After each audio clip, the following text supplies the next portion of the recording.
برطانیہ کا پہلا بادشاہ کون تھا؟ 802 ہجری سے لے کر 923 ہجری تک برطانیہ پر کتنے بادشاہوں نے حکومت کی؟ آج ہم بتائیں گے آپ کو اس ویڈیو میں، تو بنے رہیے ویڈیو کے اینڈ تک۔ برطانیہ کا پہلا بادشاہ ایکبرٹ تھا، جس نے پورے اینگلو سیکسن انگلینڈ پر ایک مستحکم اور وسیع حکمرانی قائم کی۔ 802 میں شارلمین کے دربار میں جلا وطنی سے واپس آنے کے بعد اس نے ویسیکس کی اپنی بادشاہی دوبارہ حاصل کی۔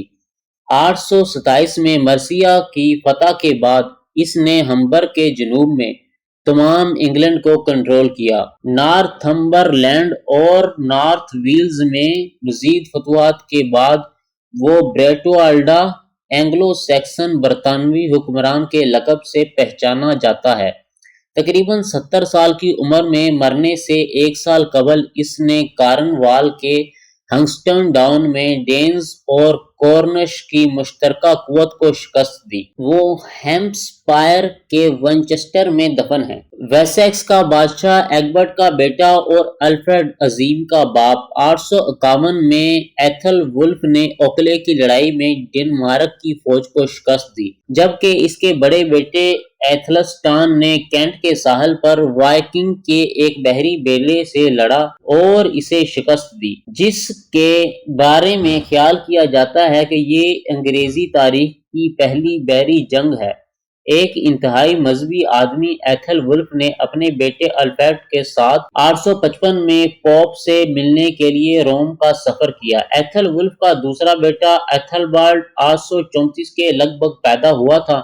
اس کی تاج پوشی جنوب مغرب لندن کے کنگسٹن اپون ٹیمز میں ہوئی اور تیسرا بادشاہ بنا۔ جب اس کے والد نے روم کی زیارت سے واپسی پر استعفیٰ دینے پر مجبور کیا، 858 میں اپنے والد کی موت کے بعد اس نے اپنی بیوہ سوتیلی ماں جوڈتھ سے شادی کر لی، لیکن چرچ کے دباؤ میں یہ شادی صرف ایک سال کے بعد ہی منسوخ کر دی گئی۔ اسے ڈورسٹ میں شیربورن ایبی میں دفن کیا گیا۔ ایتھلرڈ اپنے بھائی ایتھوالڈ کی موت کے بعد چوتھا بادشاہ بن گیا۔ اپنے بھائی اور اس کے والد کی طرح ایتھلبرٹ کنگسٹن اپون ٹیمز میں تاج پہنایا گیا تھا۔ اس کی جانشینی کے فوراً بعد ڈینش فوج اتری اور سیکسن کے ہاتھوں شکست کھانے سے پہلے ونچسٹر کو برخاست کر دیا گیا۔ 865 میں وائکنگ گریٹ ہیتھن آرمی مشرقی انگلیا میں اتری اور پورے انگلینڈ میں پھیل گئی۔ وہ شیربورن ایبی میں دفن ہے۔ ایتھلرڈ نے اپنے بھائی ایتھلبرٹ کی جگہ لی۔ اس کا دور حکومت ڈینز کے ساتھ ایک طویل جدوجہد تھی، جنہوں نے 866 میں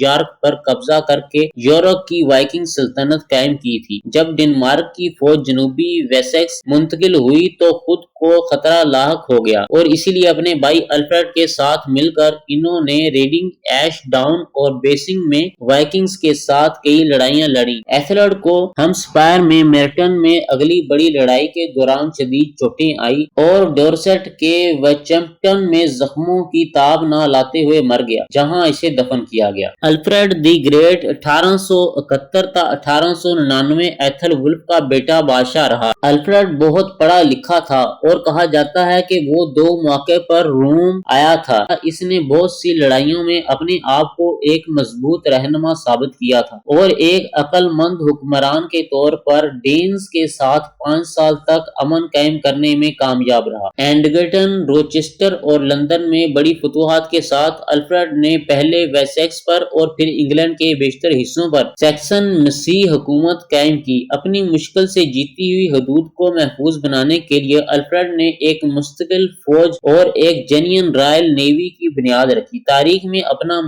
مقام محفوظ کرنے کے لیے اس نے اینگلو سیکسن کرانیکلز کا آغاز کیا۔ اگلے سال ایڈورڈ چیسٹر کے قریب ویلش کے خلاف لڑائی میں مارا گیا اور اس کی لاش کو تدفین کے لیے ونچسٹر واپس کر دیا گیا۔ برطانیہ پر 802 سے لے کر 923 تک کتنے بادشاہوں نے حکومت کی، یہ تو آپ نے سن ہی لیا ہوگا۔ اس کے بعد جو بادشاہ آئے ان کے بارے میں تفصیل جاننے کے لیے ویڈیو کے دوسرے پارٹ کا انتظار کریں۔ تب تک کے لیے اللہ حافظ۔